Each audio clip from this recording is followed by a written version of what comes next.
বেশ কিছুদিন আগে আমাদের পিসিমণিদের বাসায় একটা ইনভিটেশন ছিল, বলা যেতে পারে সবাই মিলে একটু দেখা হওয়া, একটু খাবার দাবার, একটু গল্পগুজব অনেকদিন ধরেই চাচ্ছিল, বাট সময় সুযোগ হচ্ছিল না, কারো সময় হলে কারো হচ্ছিল না। যেহেতু এখন ডিসেম্বর মাস, সবারই পরীক্ষা শেষ, তাই এই টাইমটাতেই ফেলা হয়েছে। আর এখন ঠান্ডাটাও একটু কম আছে, মা বাবা ওরা যেহেতু গ্রাম থেকে আসবে, তাই ওদের জন্য ওয়েট করতে করতে আমাদেরও বেরোতে অনেকটাই লেট হয়ে গিয়েছে, কারণ ওরা না আসলে আমরা একা একা যেই কি বা করবো। আমরা মোটামুটি রেডি, এখন জাস্ট প্রাচকের জুতাটা পরাবো, আমিও সোয়েটার জুতা পরে তারপরে বেরিয়ে যাব। অনেকটাই বেলা হয়েছে, শীতকাল দেখে বোঝা যাচ্ছিল না। আর এখন হচ্ছে আমি যেহেতু বাইরে বেরোবো, তাই একদম পুরা সব কিছু নিয়ে বেরোবো, কারণ আমার শীত একদমই সহ্য হয় না। শীতকালে বের হওয়ার আগে কোন সোয়েটারটা পরবো, কিভাবে গেলে আমার ঠান্ডা কম লাগে, এই জিনিসটা নিয়ে মাথা ঘামাতে ঘামাতে বেশ টাইম চলে যায়। অবশেষে আমরা বের হয়ে বাসার নিচে চলে আসলাম। আর যেহেতু আমাদের একটা গাড়ি আছে, বাইক গাড়ি, তাই এটা দিয়ে আমরা সব জায়গায় যাই অলওয়েজ, শহরের মধ্যে হোক। অনেক সময় তো এই গাড়ি দিয়ে আমরা বাড়িতেও যাই, মানে আমার শ্বশুর বাড়ি বলেন, বাপের বাড়ি বলেন। কিন্তু শীতকালে এই বাইকে করে যাওয়াটা আমার অনেকটাই পেন মনে হয়, এত ঠান্ডা বাতাস থাকে। বাইরে হালকা রোদ আছে দেখে ঠান্ডাটা অত লাগছিল না।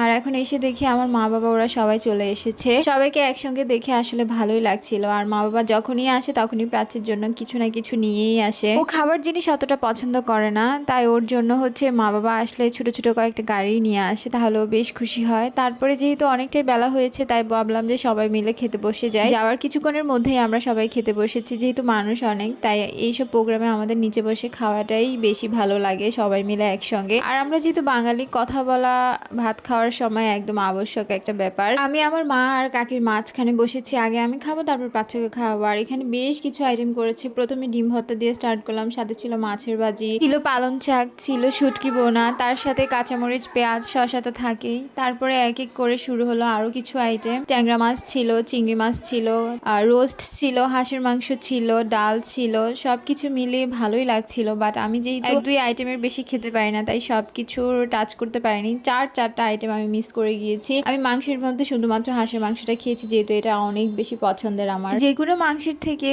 হাঁসের মাংসটা আমার বেশ ভালো লাগে, এটা অনেক পছন্দেরও, তাই এই জিনিসটাই হচ্ছে আমি নিয়েছি। রোস্ট টোস্ট পছন্দ হলেও এখন আপাতত হাঁসের কাছে এগুলো কিছুই না, তাই ওইটা বাদ দিলাম, কারণ সবগুলো আইটেম টাচ করতে গেলে আমি হাঁসের মাংসই খেতে পারবো না। তাই ভাজি টাজি দিয়ে খেয়ে তারপরে হাঁসের মাংস ডিরেক্ট খেয়েছি। তারপরেই আমার খাওয়া একদম কমপ্লিট হয়েছে। আর প্রাচ্যকেও খাওয়াতে হবে, কারণ ওকে খাওয়ানোটাই হচ্ছে বড় একটা ঝামেলা। ও এখন পুরা বাসা ঘুরবে, আর এই ঘুরে ঘুরেই আমার ওকে খাওয়াতে হবে। বাসায় হলে এক জায়গায় বসিয়ে খাওয়াতাম, বাট এখানে যেহেতু এসেছে ও একদমই আমার কথা শুনবে না, সাথে তো আমার মা বাবা আছে। আর 2-3 দিন ধরে বাইরে প্রচুর ঠান্ডা পড়ছিল, আমার তো বের হওয়ার আগে একদমই ভালো লাগছিল না, কারণ এই শীতের মধ্যে কোথাও যেতে আমার ভালো লাগে না। কত সুন্দর করে রেডি হয়ে আর এক গাদা সোয়েটার, হাত মোজা, পা মোজা পরে বের হওয়া লাগে। তারপর আমার মাকে কিছু স্কিন কেয়ারের প্রোডাক্ট আনতে বলেছি, আমি প্রাচ্যের জন্য বেরোতে পারছিলাম না, তাই মাকে একটা সিরাম আর একটা ক্রিম আনতে বলেছি, মা নিয়ে এসেছে। পিসিমণিদের বাসা থেকে বের হয়ে আমরা একটু পিসার দোকানে গেলাম, কারণ আমার পিসা নতুন দোকান দিয়েছে, তাই ওইটা দেখতে গিয়েছি, যেহেতু আমিও এখনো যাইনি। আর যেহেতু মা বাবা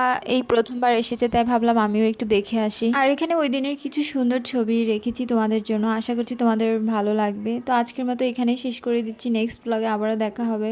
টাটা, বাই।